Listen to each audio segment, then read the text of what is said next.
Kia ora, everybody. This is an absolute pleasure. When I was at a optometry conference back in 2016, we had Professor Grant Schofield come along and talk to us about the benefits of going low carb and how they might influence the eye. Throw forward about 4 years, I put up a tweet the other day, and this amazing gentleman, Mr. Tim Noakes, pops up and says, Ryan, you should have a look at low carbohydrate diets in macular degeneration. Where did macular degeneration first come on your radar, Tim? Oh, you won't believe it. This is a funny story. So obviously, a lot of people in South Africa didn't really think I was going right, and one of them was a guy called Professor Jacques Rousseau, and he was one of the main drivers of the Women's Health Initiative in the United States. So although he was a South African, he went to North America and within 3 years was appointed the head of this $700 million clinical trial called the Women's Health Initiative. And when I started saying low carbs, they flew him back to South Africa to make sure that the message wasn't promoted. And so he was very much involved with the South African Heart Foundation, even though he wasn't in South Africa at the time. And the lady who was in charge of promoting the message, we won't mention her name, but eventually her son turned low carbs and she turned low carbs. And after she turned low carbs, she went to have her macular degeneration checked because she had worsening macular degeneration. And the optometrist or ophthalmologist noted, he said, gosh, your macular degeneration is reversing. And he said, what did you do? So she said, I went low carbs and I cut out the vegetable oils. And she was so angry because writing and reading was her pleasure that she told Professor Rousseau, how could he have promoted the standard diet full of polyunsaturated fats replacing saturated fats if he didn't know that this was the cause of her macular degeneration? And she then became one of our greatest advocates. So that was the first I ever heard about it. And then I watched other people YouTube messaging saying that macular degeneration is a disease of civilization. It doesn't happen in people who continue to eat their traditional foods. And that awakened my interest.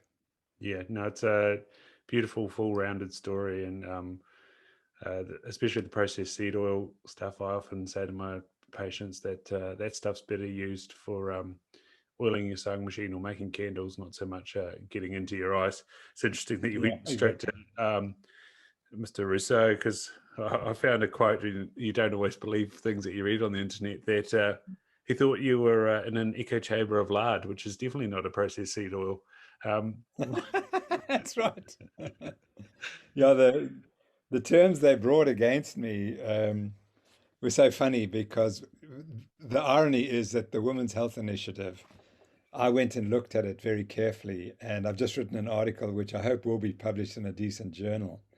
But the Women's Health Initiative, so when I had to debate this guy in Cape Town because the University of Cape Town was convinced that if they put him up against me, I would be shown to be a quack, and then they could do what they liked with me. They did what they liked with me anyway, but this was kind of a preempting to publicly humiliate me. So we had this debate, which was completely biased against me, and I said that cholesterol doesn't cause heart disease, diabetes does. And he said, you're wrong, and went on. And he said, you've said insulin resistance exists in 60 to 80% of the population. We think it's 6%. So he hadn't a clue about insulin resistance, not a thing. So that was what the National Institute of Health, they don't teach on insulin resistance, and you're not allowed to research it. So anyway, a week before I was due to debate him, Andreas Eenfeldt, the diet doctor, was in town, in Cape Town. I mean, what's that chance of him being in Cape Town? And he was our guest and he gave a lecture. And he said, oh, well, if you're debating Professor Rousseau, maybe you should read his original paper, the 2006 report on the Women's Health Initiative. And he said, you'll find he hid the data. So I said, what do you mean? A world-class scientist, $700 million research, why would he have to hide the data? And there the data was clear that if you had heart disease at the start of the trial and you went on a low-fat diet, your chance of getting another event, cardiovascular event, was increased 26%, and he'd hidden it, and they'd changed one of the figures, so you couldn't actually see it. They'd left out a line. And when I pointed this out, oh, that was just a printer's error. So I said, well, why didn't you correct it? That paper still hasn't been corrected. Anyway, to cut a long story short, there are two more recent reviews, 2017, 2019, on the Women's Health Initiative study. And now it shows that the mortality is increased to 65%, or increased risk of 65% of having a second event if you eat the low-fat diet with lots of polyunsaturated fats. Yes, so it's got worse. How does one find out that the data's not there? Yeah, so what they did now was, because they were determined to find a result, they split the population into those who had heart disease at the start of the trial, those who had hypertension at the start of the trial, and those who were completely healthy. And they showed that if you were completely healthy, you had neither hypertension or heart disease, and you ate this low-fat diet, you did slightly better. I mean, minusculely better. But if you had heart disease, it just got worse. And so they acknowledged it. And then they said, oh, but you see, there's a simple explanation. That firstly, they changed their diet. You see, instead of following the diet, they stayed on the old diet. So that's an explanation. Hold on, where's that evidence? And why didn't you talk about that in 2006 if you now suddenly introduce it in 2017? If it was true, you should have introduced it in 2006. So that was the first thing. I said, oh, the people who got the heart disease didn't change their diet. They just kept adding saturated fat. But they had no data to prove that. And then they said, oh, yes, and they weren't given statins, whereas the other group was statins. But the data clearly showed that both groups were taking exactly the same proportion of statins. So the data don't support their finding. And then they quoted another paper, which showed the opposite of what they had found. There's a paper called the Estrogen Replacement and Atherosclerosis Study, the ERA study, which was published some time back. And they looked at women, postmenopausal women, for 3 years, and they measured their coronary artery diameters. And they showed that if you ate saturated fat, the diameter increased slightly. But if you ate polyunsaturated fats or carbohydrates, it worsened.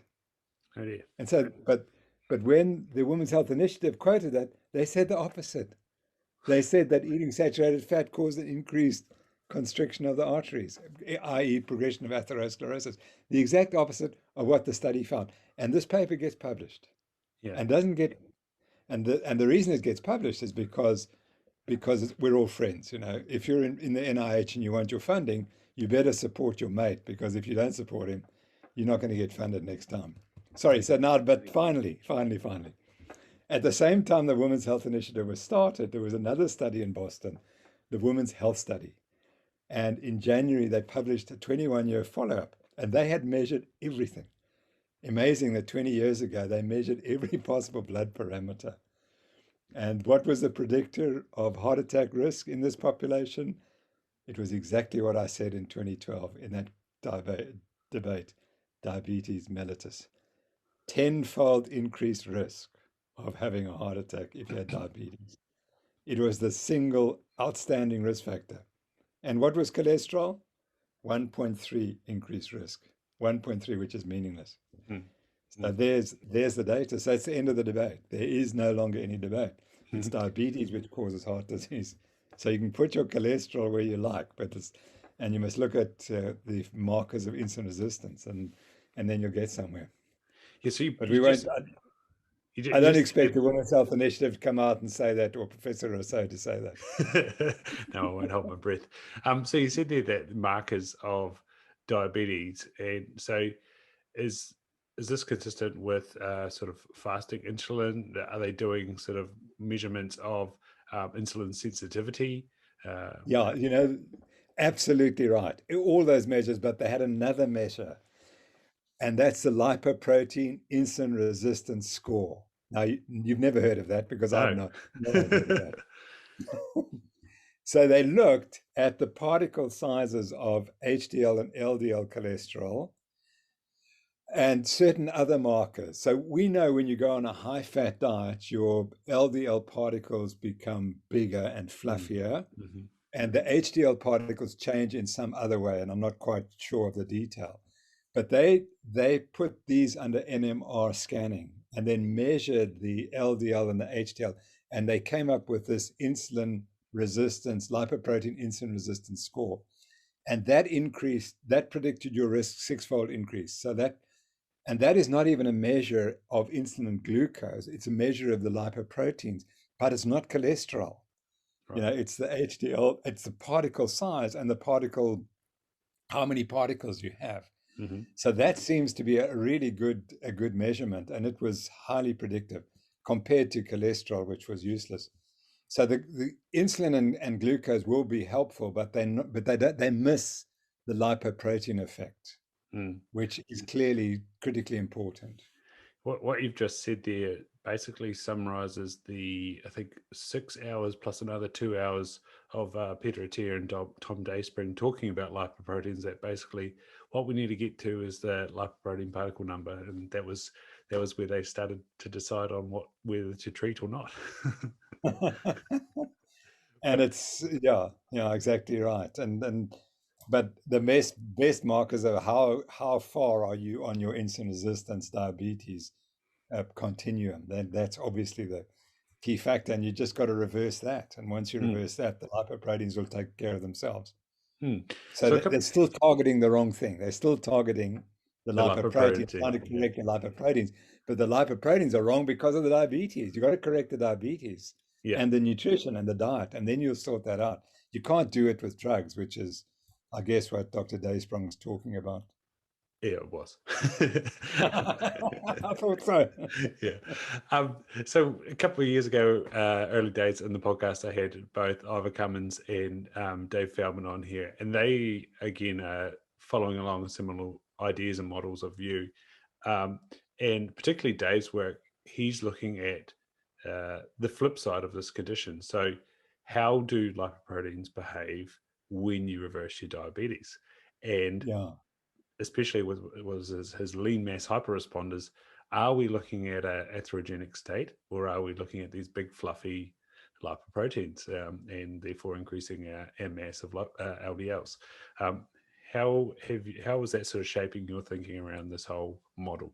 Oh, yeah, very much. I mean, I gave up talking about lipoproteins a long time ago because I don't think they're not, okay, they may be you got to have the cause, got to look at causes and reasons. And that's what I've learned, because something's related doesn't mean it's causal. And to prove cause, you have to remove that cause and then the disease disappears.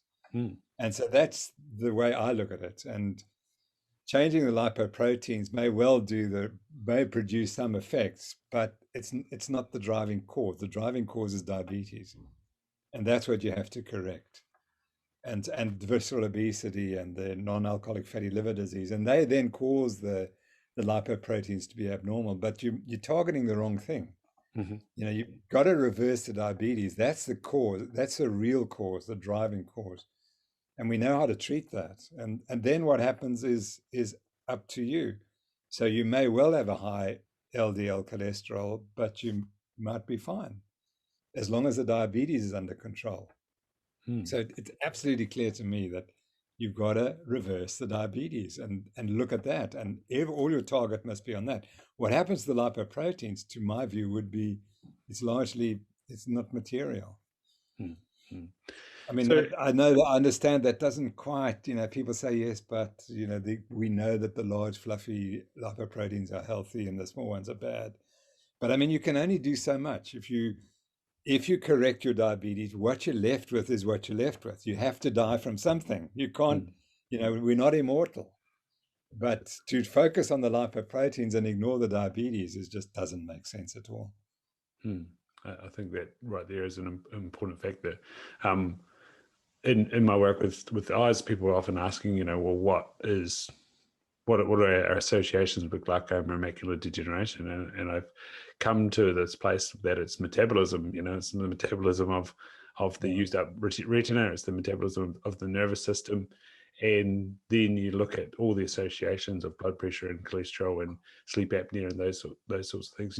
You're with your work with the Noakes Foundation, you're working with lower socioeconomic neighborhoods, like obviously side effects of improving the diabetes status or the insulin status can be weight loss, can be better sleep, can be better energy, can be less Alzheimer's, can be less eye disease. What are some of the beautiful anecdotes that you're seeing with these African communities? Oh, what's great is when you get embraced and people cry and Oh, start wow. crying. That's the best. That means more than the fact that the blood glucose concentrations have improved a bit. And the typical story I receive is the lady who came to me and started crying, and she said, Professor, my whole family has diabetes. In this community, everyone has diabetes or cancer. That's the thing. It's either diabetes or it's cancer, and it's rife. And she said, I'd seen all my family developing diabetes, and I saw what the death was, as I had seen my father die from type 2 diabetes. And it's the worst death possible. It's just worst imaginable. And she said that I didn't want to go to the doctor because I knew that I was going to be diagnosed as diabetic and put on medication. And I knew that that's a death sentence. Nothing's going to work. But you've given us hope that we can reverse our diabetes simply by changing our diets. And that's really encouraging. That's the one thing. And the self-confidence these people get, because now that they're actually controlling something, they can control their weight and they can control their diabetes and their blood pressure, and they're not dependent on this, what they call the party pack of pills that they go to the hospital and get, which they said, I've been taking these pills for 20 years, they've made no difference. Hmm.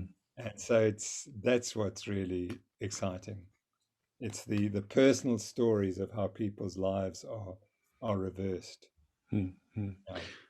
So before we get into what you are trying to achieve today in terms of the narrative around this, when I sort of first got introduced to Grant Schofield, I then dived deeper into low carbohydrate and ketogenic lifestyles. And then all of a sudden, your name came up, Gary Ficky's name came up, Sean Baker's name came up, and there seemed to be this out and out attack on doctors and professors who were trying to spread this alternative theory. Do it's always a good conspiracy, or is it just that a bunch of things happened at a same amount of time because the same amount of people were thinking in a similar way? No, gosh, I'm reading this lovely book, Ravenous, Right, about Otto Otto Warburg. Warburg, and fabulous book by Sam Apple. And he makes the point that Otto Warburg came up with a theory that he knew what caused cancer, and what caused cancer was cells could only burn glucose. They couldn't oxidize because the mitochondria were damaged. And unfortunately, that the first part was correct. In most cancers, they do have an affinity for glucose, but the mitochondria are still working. So that the idea that the mitochondria had completely packed up was wrong. And so that as the cancer story developed, Warburg got sidelined because of that, because the mitochondria functions reasonably well in cancer. And so that got sidelined. And then the cancer, all about cancer was a genetic disease. And then they proved that it's not got nothing to do with, by and large, most cancers have got genetic mutations, but that's probably happens once the cancer starts developing. It's not after the cancer develops, not the cause. Anyway, what this book really amazingly shows is that the one factor we've hidden is sugar. And the link between sugar and cancer has been hidden. And it's the same, the link between sugar and other diseases has been hidden. And that's because there are organizations out there like the International Life Sciences Institute, which is funded by Coca-Cola, Pepsi-Cola, pharmaceutical industries, other companies like Monsanto. They actively try to distort the message, and they take out people like myself. And the International Life Sciences Institute, their fingerprints were all over my trial because they control the dietetics advice in all the sort of poorer countries. And that's very simple because they have dietitians associations who don't have any money, and ILSI fund or ILSI or Coca-Cola or funds them. And then they pollute the message, and then they give the dietary guidelines. So, for example, when I was had to go before the Health Professions Council for 4 years and 28 days in court. The lead prosecution witness wrote the South African Dietary Guidelines, and it was a former president of the South African branch of International Life Sciences Institute. And there were at least 2 or 3 other people directly involved with ILSI who were the prosecution's witness. Now, this lady who wrote the South African Dietary Guidelines, those guidelines say exactly what I had said in the contested tweet that caused me to be charged with unprofessional conduct. What I said was the South African Diet Guidelines, which she had written. Yet she appears as the lead prosecution witness against me.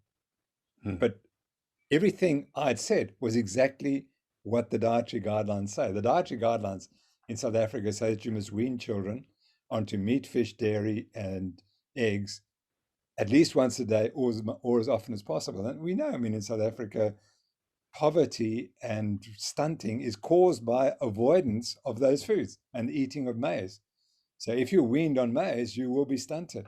And that's the point that is made. And so you have to ask, how could this lady, when what I'd said was exactly what the guidelines are, how could she stand up and try and be part of the prosecution team? It doesn't make sense. It only makes sense if she was being told, you have to do this. Yeah, and I guess that was very similar to Gary in Australia. It was kind of like a simple hospital feud that's taken to the national board, and all of a sudden the head of the nutrition guidelines is a key witness again. It was very similar. They're like, what's this guy doing here? So coming back to Ravenous, the book, it's really interesting because the final chapter is fructose the cause of cancer? Right. And that's, it's just a postulate. But so although Warburg was wrong, he was probably right in that he was leading, because if you read in the 1920s, people recognized that the obese are at greater risk of cancer. There was clear evidence in animal studies that if you underfeed animals, mice, they get less cancer. If they have cancer and you underfeed them, they do much better, they live longer.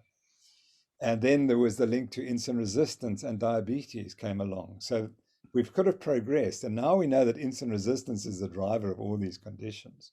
We can see that insulin resistance may well be linked to, well, it is linked to cancer, but it may be linked in a causal mechanism.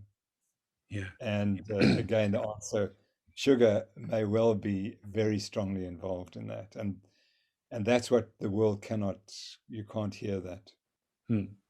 So for you, coming up with sort of the carb loading idea and then changing it around, how do you, and I know you've sort of spoken at CrossFit Games and the likes, how do you sort of integrate the two ideas, or do you virulently think that maybe I should rip that page out of Law of Running? Yeah, you see, so my problem was that when I got into physiology as a medical student was exactly the time when carbohydrate loading became popular.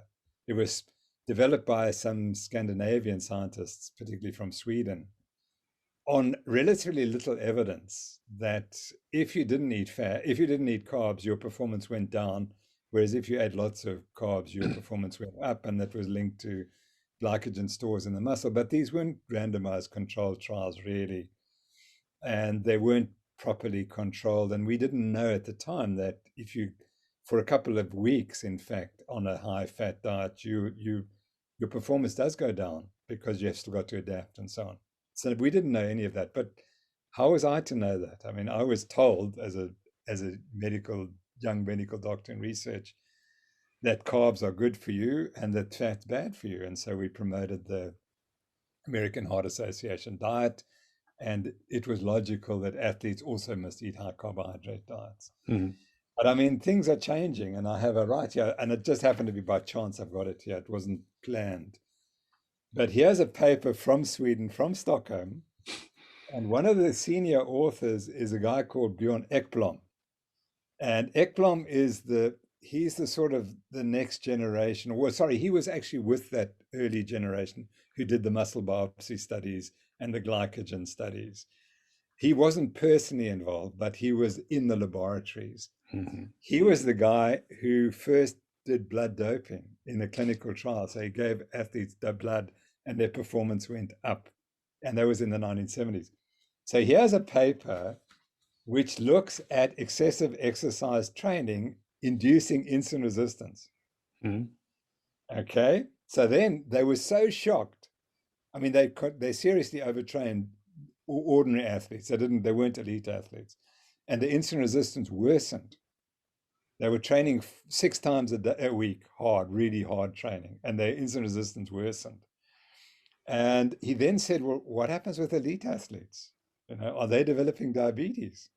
And so here's a graph, and I'm not sure how you can see it, but that's a continuous glucose monitoring in ordinary athletes and elite athletes. And what you notice is that the glucose spike in the elite athletes up to 6.5 or higher. And that's really frightening.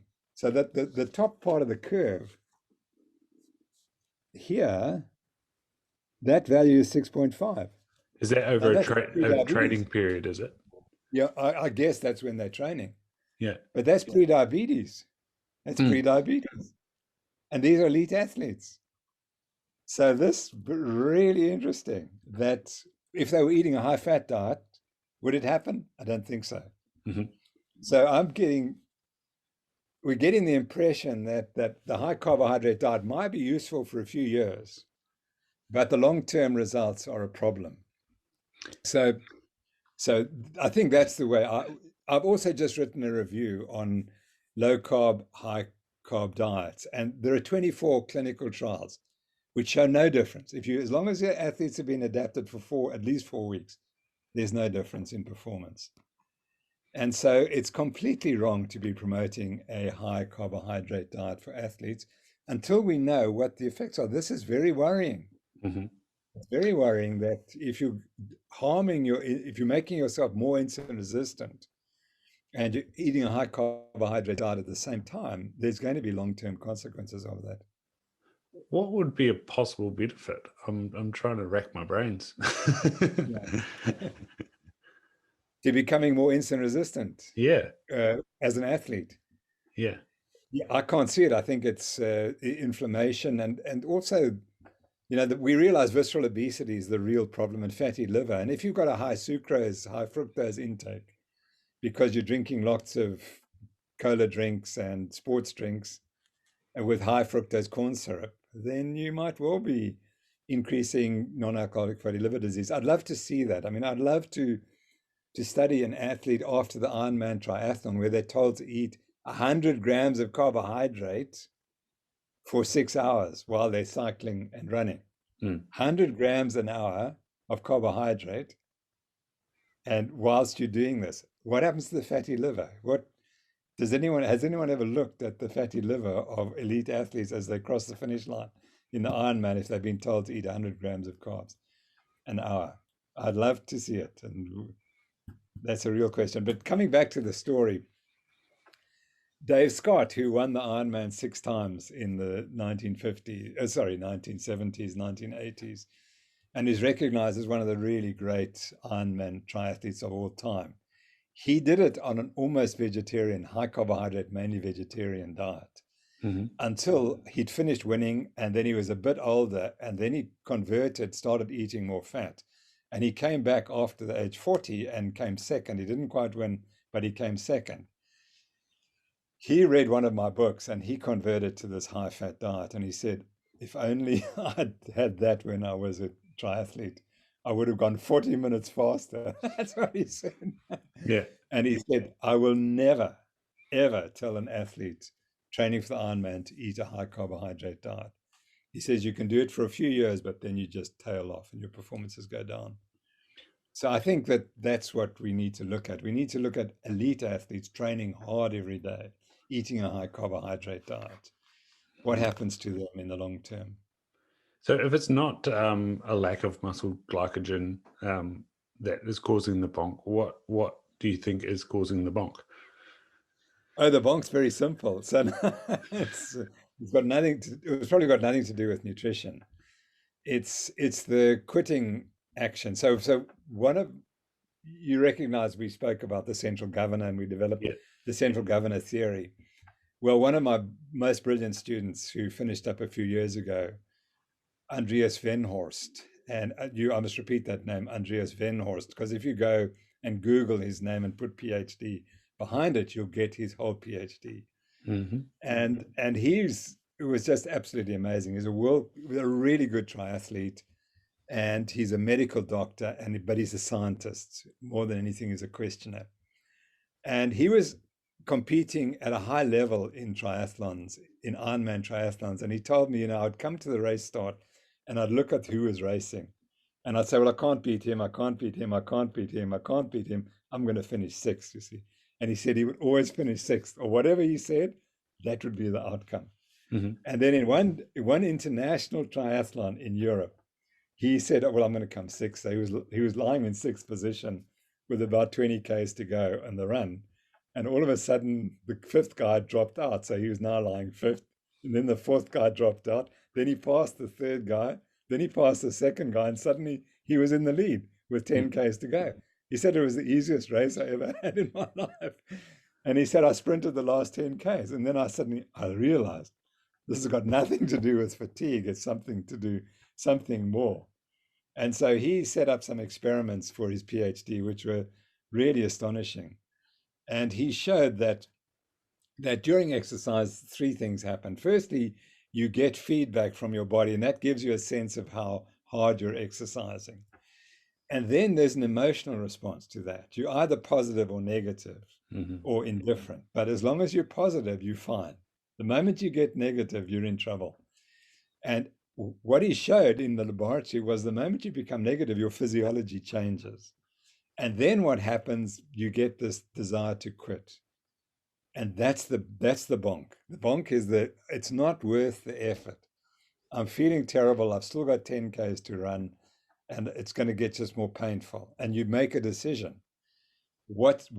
How worth is it? And that's what you see in sport, that the guy who comes second makes a decision it's not worth trying anymore because it's too hard and I'm happy to come second. Whereas the winner doesn't ever think like that. He's going to win. And do you honestly think that the one is more tired than the other? No, that's nonsense. The fatigue is just an emotion that you make up yourself. And often we make it up to justify why we quit. So the bonk is a justification to quit. That's what it is. I'll agree that there may well be sometimes your blood glucose falls, but it won't fall if you're taking sugar. So if you're taking sugar and you get a bonk, it wasn't the bonk that stopped you. It was the quitting desire to quit because the effort was no longer worth the long term. The effort was no longer worth it. Yeah. Another topic that you've explored, hyponatremia. New Zealand has a Commonwealth Games speed walker that was in the lead, so he was winning in Malaysia at Kuala Lumpur, and then his legs went jelly and he basically collapsed in the field. Can you explain why too much water could be a bad thing if you're especially in Malaysia in I think it might have been a half marathon speed walk or something like that, 10K speed walk? Yeah. So it's interesting. I must pay tribute to he used to be called Dale Speedy, but he changed his name, Ben Speedy. That's his, because there was another Speedy who had the same name who was causing trouble. So Dale decided he better change his name to Benjamin Speedy. So Dr. Benjamin Speedy was critical in the work that we did. So initially, a lady phoned me she wrote to me after she'd completed the 90-kilometer Comrades Marathon in South Africa, and she lost consciousness at 70 kilometers, and she was taken to the medical tent.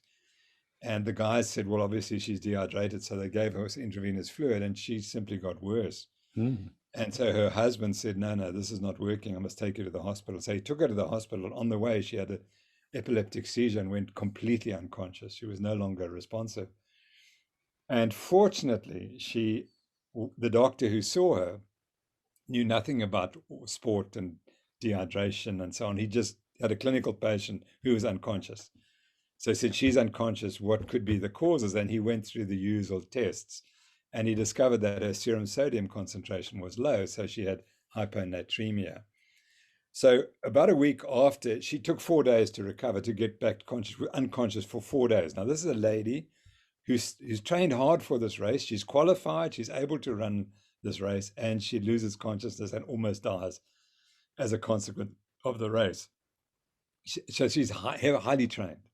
And she put herself in a position where she nearly died, and she was unconscious for 4 days. So when she came to, she eventually wrote to me and she said, "What happened?" I said, "I have no idea. Your sodium level dropped either because you lost too much sodium, or maybe you drank too much water, or something, or a combination." And so I then went and researched that by talking to people who had the same condition. And after finding 4 cases, I concluded that they were all water intoxication. They drank too much. But we didn't have definitive evidence, but it was highly suggestive.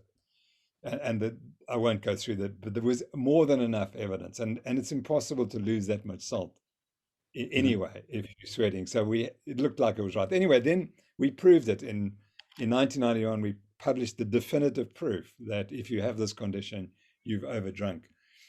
Dale Speedy, or Benjamin Speedy, then looked at some triathletes in New Zealand, and he weighed them before and after the race, which was astonishing, because I didn't think it was possible to weigh 300 people before a triathlon and 300 people at the end of a triathlon, but he did that. And he showed that there was a direct linear relationship with the less weight they lost or they gained weight, their sodiums became lower. So he also was able to confirm that they were overhydrated. And then he hospitalized them and did what we had done and showed that they were all fluid overloaded. So we had absolute definitive evidence that this condition is caused by overdrinking. The problem was, Dale and I came out with this evidence in the 1990s, just as Gatorade was starting to market their product. And their marketing was essentially they had to get a bigger market, and just providing drinks to marathon runners, the market's too small. They had to get into gyms. So what they had to say was that if you lost 1 drop of sweat, you're going to die of heat stroke. And that was the marketing. That literally was the marketing. And they got scientists, good scientists, to say if you lose 1 drop of sweat, you're going to die of heat stroke. You've got to drink ahead of thirst. And then they promoted that amongst runners. And I predicted that a female marathon runner in the United States would be the first person to die from hyponatremia, and that's exactly what happened in 1993. And since then, we've had quite a few deaths, probably 20 deaths, a lot in football players, but some in marathon runners as well, but almost uniquely, they're female runners.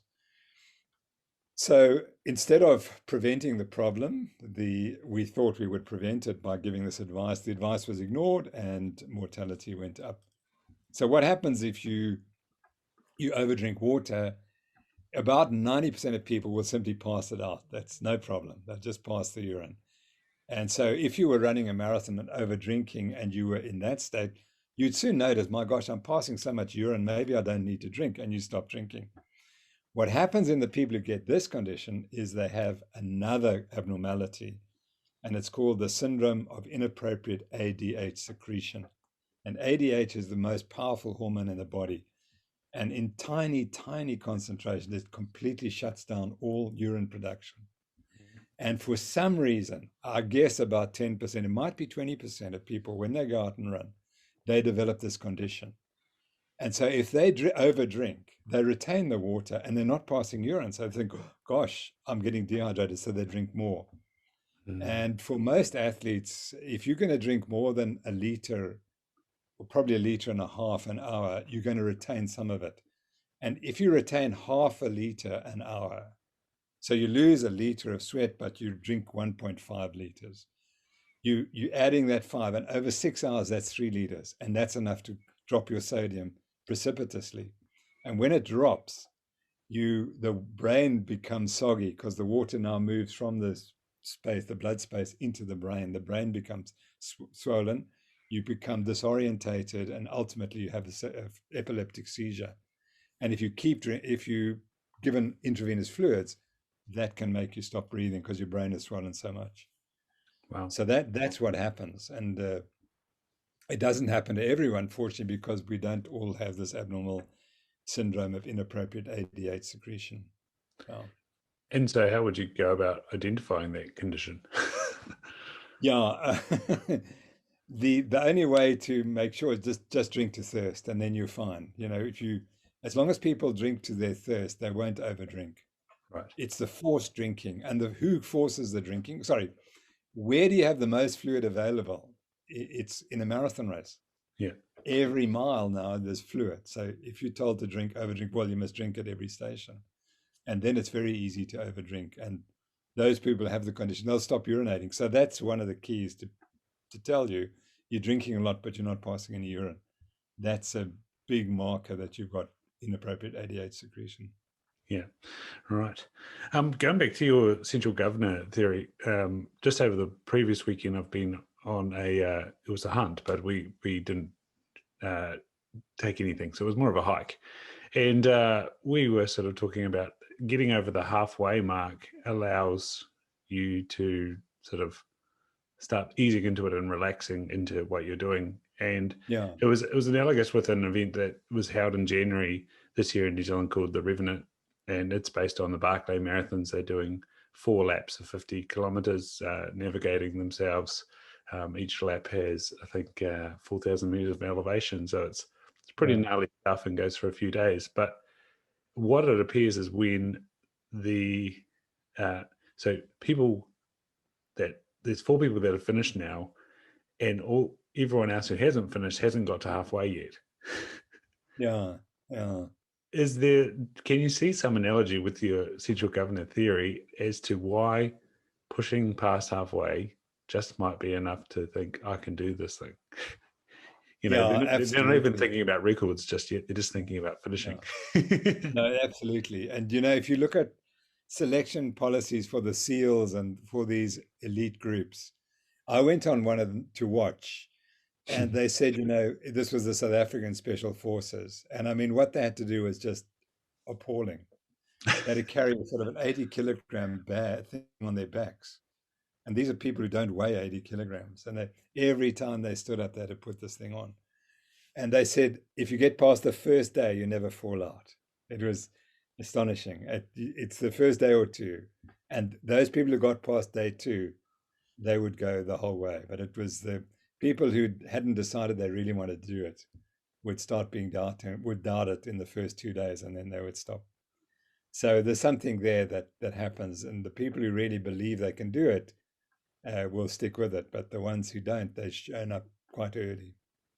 So it's all about, self-belief and it being important to do it. And you have to have a good reason. If you don't have the reason, that's it. So you'd have to ask those people who finish, what was their reason for finishing?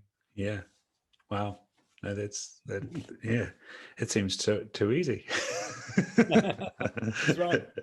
Too simple.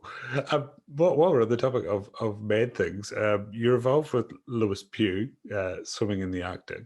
Now, I'm fascinated by Wim Hof. How has the research done on Wim sort of helped justify your opinions on the amazing things that Lewis did? Yeah, well, actually, Lewis was, there before Wim, so I think, well, they were pretty overlapping at least. But and I think there is something to do with getting your body cold, and there may be some long-term benefits to that. By the way, we've just had Lewis swam. Helped a guy called Otto Tanning, and Otto is an 80-year-old cardiac surgeon in South Africa who was doing heart transplants and things, and that has kept active. He's still doing surgery, but he's been swimming all his life, and he's swum in the cold water off our coast here in Cape Town. He recently, at the age of 75, he swam the English Channel. He's the oldest guy ever to have done it. And he did it on the low-carb diet. He said, without the low-carb diet, I wouldn't have done it. Now, 5 years later, he swam there's an 8-kilometer swim in Cape Town. And he finished it. He's the first guy, obviously, over 80 to do it. And Lewis helped him swim that race. So there's another guy. And he said, I wonder if so he said, how can you be 80 years old and still doing it? So I said, well, it's a low carb diet. So of course other people said, no, well, it might be the cold water. Yeah, the So, cold swimming, so cold swimming. maybe the cold water swimming. But coming back to Lewis, I mean, that was an epic, those are epic moments because although one lady had swum in the and close to the Antarctic in cold water, she was a really large lady, and Lewis wasn't that big. So he was the first guy, quite small, and we measured the distances. And the lady who swam there, they never measured the distances. So we tried to be a bit more scientific. But so we were really scared because we didn't know if he could do it. We trained him as best we could in Cape Town. We had him swim in water at 2 degrees and 3 degrees, and he did fine. When we went to the North Pole, the water temperature was minus 1.8 degrees centigrade, and that was frightening because at the North Pole, if he sinks, he's going to go 4 kilometers down. Whereas when we swam at the Antarctic, he swam in quite shallow water. It was probably 2 or 3 meters deep, because of course it's an island, as it were. Mm-hmm. And so that we could find places where it wasn't very deep, and therefore, if there'd been trouble, we could have saved him. But at the North Pole, there wasn't much chance of saving him if something went wrong. So that was the most threatening 18 minutes of my life. I've never been as stressed as I was for those 18 minutes. But he did it, and it was amazing to watch. So the anticipatory thermogenesis, that lasted through the swim, or did he still get some reduction in No, body he would get temperature? very cold. He would get very cold in the swim, but that he raised his temperature about 1 degree centigrade before he went in, and his temperature would drop about 1 degree every 10 minutes. So that gave us another 10 minutes that was safe in the water. Mm-hmm. His longest swim was 30 minutes, and when he came out, that was at 3 degrees. So it was at 3 degrees. It was slightly warmer. Of course, 3 degrees is still nothing. But when he came out, his temperature dropped very quickly to about 33 in recovery, which is from 37 to 33 or 38 to 33. Wow. But this was during recovery when it was quite safe. But we also measured his muscle temperature. And when his core temperature came back to normal, so his central body had heated back to 37, his muscle temperature was still 31 degrees. So his legs were still just frozen blocks. And this was 2 hours after the swim. Mm-hmm. So it was absolutely astonishing that, the body just shut off all blood flow to these cold limbs. And even though he was in a hot shower, it wouldn't allow blood to flow back to the cold limbs because it was scared that it would just be cold and come back. And so it took him a substantial amount of time to get his whole body temperature back to normal. But it just shows how cold he was. And what we recognized was that once you go beyond 20 minutes, you're at real risk of your temperature dropping very quickly. Mm-hmm. You can sustain it there, and then it's going to drop like off the end of a precipice. And so with the periphery, did it slowly eke out in terms of temperature? Is that how that worked? Yeah, I think that, that's what I can assume, because obviously he came back to normal temperatures. But for 2 hours, nothing changed in his muscles. They still stayed ice cold. And then I guess slowly, as he ate food and walked around and put on warm clothing, etc., it would slowly have reversed. But it would be interesting to know how long that took. Yeah, no, that's the amazing thing about the human body, and wow, just its protective mechanisms are incredible. Yeah, absolutely. Yeah. So Tim, you went through the case of saying something that they thought you shouldn't have, and it got turned over, and then the health practitioners appealed their own decision, and you went through that. So 2018, what has happened now? Like, are you vindicated? Because it appears that Gary Fickey is vindicated. Are you vindicated? Well, anyone who wants to read the story of it, yes, they would say, gosh, you did vindicate yourself. And we won the case hands down. There were 13 decisions. We won all 13 of them against Nort. But nothing's changed. It's absolutely nothing changed. My university, which publicly humiliated me, has never said sorry. They never said they were wrong. All the people who were involved in the case, they've never apologized and said, you're actually right. The teaching of nutrition in South Africa is still exactly the same. Medical students still get exactly the same teaching.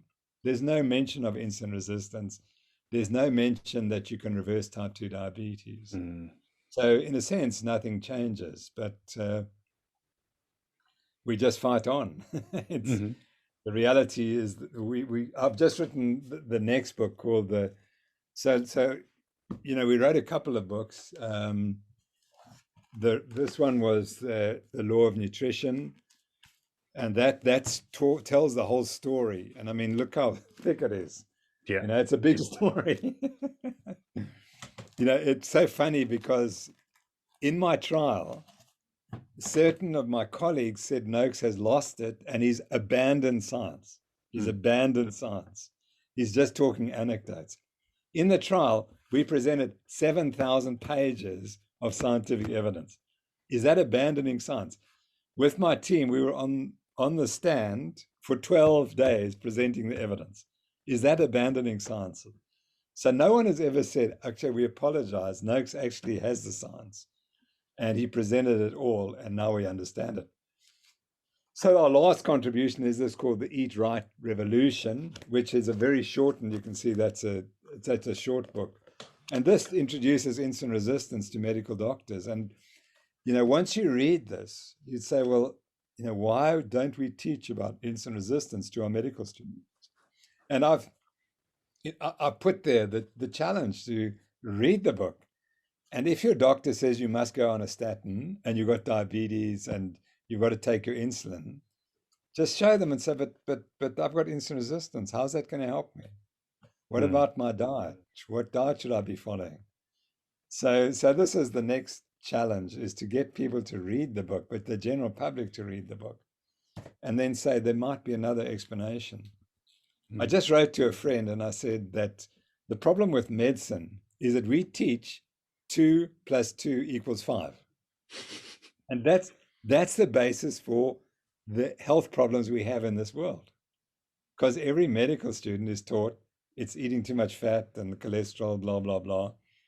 And the diabetes is irreversible, it's chronic progressive disease. But that's not true. That's 2 + 2 = 5. Imagine if engineers went to university and were told, guys, 2 + 2 = 5. I mean, we wouldn't have any bridges, we wouldn't have any buildings, it'd be a disaster. But the engineers are not. They told 2 + 2 = 4. It's only medicine that they taught 2 + 2 = 5. And that's the challenge, is to get people to acknowledge that. So do you think my profession in South Africa has been able to acknowledge that? No. I used to be the blue-eyed boy of South African sport and health and so on. I mean, I was quoted almost, at least once a week, maybe twice a week in the media. And everyone thought I was fantastic. And then when I changed my diet, that all changed. The media went the opposite. All they wanted to do was to see me charged. And when it failed, they never came and asked, well done, you won. Not a word. Not a word. And I've never been invited to speak about what happened on the media. Not at all. There's been zero coverage of what happened. Yeah. So that's when I began to realize the media has got another agenda. Yeah, it definitely appears so. And like, it fascinates me, now we see the latest American Diabetes Association nearly do a 180. It's the last little bit that they're talking about nutrition is low carb, but in there it does say the most research for improving diabetes is in low carb. But again, at the end of that sort of statement, they bring up the question mark of, well, LDL can increase, so maybe we don't know the long-term effects. And you're like, okay, there you go again. But so in New Zealand here, we're waiting for that to carry over, and I'm sure Australia is the same. Australia is being infiltrated from the West. Western Australia is taking on David Unwin's advice. I'm throwing David Unwin's advice out into all my optometry patients and things like that. So, do you think you're on the same sort of time frame there in South Africa, or do you have the walls up? Do you think? I don't see much change And why is that? Because the South African doctors are not very inquisitive. That's the problem. Hmm. What they taught is what they believe. Right. And it's always been like that. I mean, even when Chris Barnard did the world's first human heart transplant at my university, at my hospital, he had to fight so much resistance. Mm. This is too much innovation here. We can't cope with that. So we're just not particularly innovative in South African medicine. That's the reality. You're rewarded for being conservative and following what the anointed say. And the Right. anointed have too much power, that the professors think that they are gods and they act like that. And so you're not really allowed to question them. If you do question them, you're in real trouble. Yeah. I see. So I guess that brings us to the importance of what you're doing, the Noakes Foundation. Tell us about the aim, So the ethos. yeah. So when I was charged and got through it, I got through it only because of Jeff Volek and those people who'd provided the evidence Mhm. and who'd gone and done the basic research to show that the low carbohydrate diet changes all your metabolic profile. I mean, I've got one slide of Jeff Volek's, which is just amazing, showing all the parameters improving, except obviously the LDL, but everything else improved, and reversing metabolic syndrome and reversing hypertension and so on. So without him, it would have been very much more difficult for us to defend ourselves. Of course, there are lots of other people, but his work was critical. So when we started, we decided we would fund biochemical research, which we did. We have funded some studies, but we realized that actually now it's past. There's all evidence that this diet improves your biochemistry is there. We don't need any more. It's always been there. We don't need any more. What we need now is to change the doctors and the dietitians. And so we've started the Nutrition Network, which has been astonishingly successful, which runs courses and certification for any professionals, but particularly doctors, dietitians, nurses. And we realize if you can convert one doctor, you can convert 10,000 patients probably to this diet. So that's been our focus. And we've trained now over 4,000 professionals around the world. This is a global phenomenon. And we've just been giving the highest certification to 8 different people. And they're all over the place, including a lady in Australia. So we're really excited that that we want to take it forward. How we do it further, I don't know, because every single person that we work with says, I'm isolated. Mm. As soon as I open my mouth and say low carbs, people don't want to speak to me anymore, despite the fact that I'm helping them, I'm curing patients. Right. So that's the real problem. And I mean, the stories coming from Canada and from North America of how these people are isolated. Once you say low carbs, no, we don't talk about low carbs, it's dangerous. Just don't mention it. So that's the attitude. So when I say it's not changing in South Africa, probably many people would say the same. One of the guys we chat to has, for 20 years, he's developed this group of clinicians reversing type 2 diabetes. And he says, it's astonishing. He told me last night, I had a chat to him, that he went through his records, and there's one doctor who'd referred 3 patients to him with diabetes. He reversed diabetes in all 3. Mm. And then all of a sudden, she didn't refer anymore. So he reminded her, and he sent the clinical case studies of these 3 patients. And he said, just anytime you'd like me to help you with the diabetic patients, just let me know. We were really successful with these 3. Mm. Not a word. Now, and he said to me, wouldn't you think that if as a doctor you reverse diabetes in one patient, you'd want to do it in all your patients? Mm. And he said, but that's not the case. So Mm. it's an enigma that I don't fully understand. You mentioned the Jeff Volek data. Was that from clinical studies, or was that speaking to the VertaHealth stuff? No, Jeff formed the VertaHealth company, but I'm talking about his clinical trials, which start in like 2002, 2003. Mm-hmm. So the story there is that Eric Westman was practicing medicine at Duke University. And one day a lady came in, 2 consecutive ladies came in and said, I lost 50 pounds. And he said, what are you doing? I said, I'm doing the Atkins diet. Mm. So he said to her, but you're going to die because your cholesterol is going to go through the roof. So she said, well, doc, why don't you test it? You see, so the cholesterol came back normal. So then he had that moment that I had. He had the Damascene moment. And he said, well, if your cholesterol hasn't gone up, maybe I don't understand the Atkins diet. So then he phoned up Atkins, who was in New York, and he said, could he come and visit him? Because he was convinced Atkins wasn't a doctor. Mm-hmm. He was absolutely convinced that no doctor could prescribe a high saturated fat diet in America. This was about 1997, 1998. So Atkins said, well, why don't you come up and visit me in New York? So he did. And first thing he noticed that Atkins actually did have a medical degree and he actually had real patients and they were actually doing quite well. And so he said to Atkins, but where's the proof that your diet works? So Atkins said, well, look at these patients. So he said, no, that's not scientific proof. So Atkins said to him, well, how do I provide scientific proof? He said, well, you've got to do randomized controlled trials. So he said, what are those? So he said, well, this is what you do, and I'll do them for you if you can raise the money. So Atkins said, fine, I'll raise the money, which he did.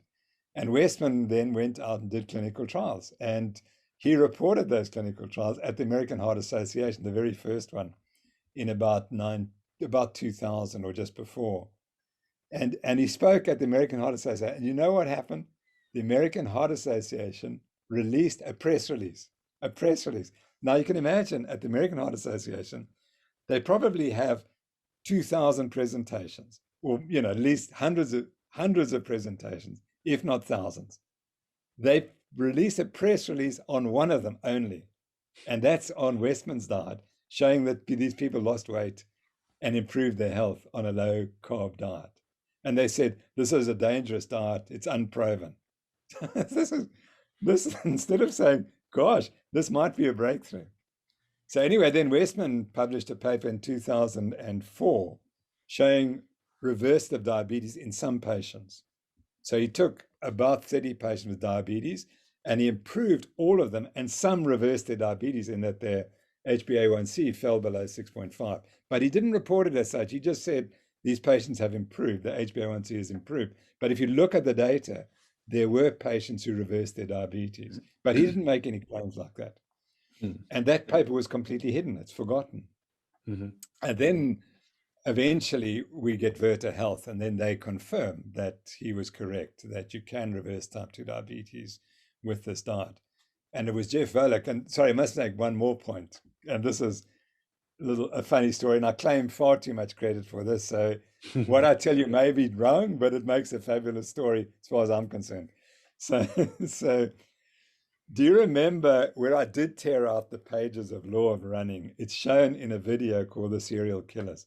The Serial Killers was made by a guy who came from Ireland to South Africa because his father had a heart attack, and he wanted to know how is he going to prevent himself getting a heart attack. So we put him on the high-fat diet, and he filmed it and reported the story as Serial Killers. He then goes, and in that, he gave me a copy of Law of Running. He says, Tim, you must tear out the pages of low carbs, of high carbs. So I did that, you see, so it's fabulous. So anyway, he then goes, by chance, he goes to America to film Jeff Volek advising a guy called Sami Inkinen, who's now going to row across with his wife from San Francisco to Hawaii. Sami Inkinen is an absolute genius, made a fortune, and he's very young, and he wants to know whether he should marry Meredith, his girlfriend. So decides the only way he can test is if they rowed together. so they rowed together. It turns out when she rowed much better than him, and the boat went further, etc. So they did very well. And he said they had a marriage barometer, which they'd score from 0 to 10, 10 being terrible and 0 being great, and they never went above 0. So they decided to get married. So anyway, Sami is a very good athlete, and he trained on Law of Running. Mm-hmm. This is where the story becomes interesting. When Jeff Volek told him that I had torn the pages out, he said, that must mean something. That must mean that low carbohydrate is something. Subsequently, Jeff Volek says, listen, Eric Westman did this study and showed that you can reverse type 2 diabetes with this low carbohydrate diet. but we need now 100 patients. We only had 20. Now we need 100. Could you fund it, you see, because you're very wealthy and so on. So Sami went away, and the next morning he came back to Jeff and he said, listen, we're not going to reverse it in 100 patients. We're going to reverse it in 100 million patients. And that was the beginning of the company Verta Health, which Sami and Jeff and Steve Finney are the main owners of the company. And it's now already valued at $3 billion, and it started 6 years ago or so. Yeah, it's a fantastic story, and I love going from David Unwin to Verta Health with my patients, and pushing their jaw back up because exactly right. They're already mind blown when I say to them, "Do you know it's reversible?" And then when you tell them that the stats like that, they just can't believe what I'm telling them. Yeah, exactly. Yeah. You know, when I start my lectures now, I said, imagine if tomorrow someone came along and said HIV is reversible, because South Africans are always concerned HIV is a massive problem. And imagine if you had a medical student that HIV was proved to be curable and you were never told that as a medical student. What would you think?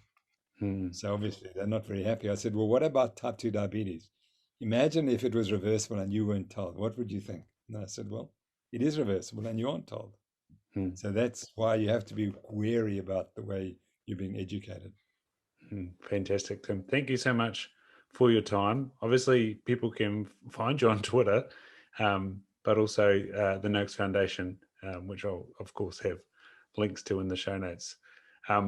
What I'd love to get people to leave us with is, what is the thing that keeps you in flow? So keeps the things going well, and when things are going well, this shows up in your life. So it can be a way of life, it can be a quote, it can be a thought, or a North Star or something like that. What is that for you? Oh, that's interesting. You mentioned the North Star. We have the Southern Cross. Southern Cross, of course. Yeah, of course. me too. Yeah, exactly. It's on your flag, isn't it? Yeah. Yeah, that's right. So what keeps me going, I think, is just the desire I'd like to reach 100 if I could. And for that, you have to do certain things. And one thing is you've got to get your diet right. And secondly, I have a perfect marriage. I've got an amazing marriage. I've been married now for 50 years at the end of this year. So I've got a fabulous wife and some wonderful children. So that keeps me going. I don't want to leave them too early. So that's the one thing. You have to have the motivation, and the diet's important and exercise is critical. What I've learned is that you've got to do weight training. You have to keep all the muscles in your body. You've got to push and pull. Whereas in running, I was just pushing. I wasn't pulling enough. So beautiful. So those are some of the things. But I've realized without the diet, I wouldn't be here. I should be dead, frankly. My dad died 10 years after the diagnosis of type 2 diabetes. And I'm 11 years now, and I, cross fingers, don't have any complications that I'm aware of. So I, as I say, I should be dead. If I'd gone conventional medical treatment, I'd be 140 kilos. I'd be injecting insulin 3 times a day. And thank goodness I managed to solve that problem. Yes, absolutely. That's how I lost my grandfather, and I'm motivated by the exact same mission, to be around to 100 and not have that disease. Fantastic. So thank you so much, Tim. I'm going to press stop on this conversation. Thank you.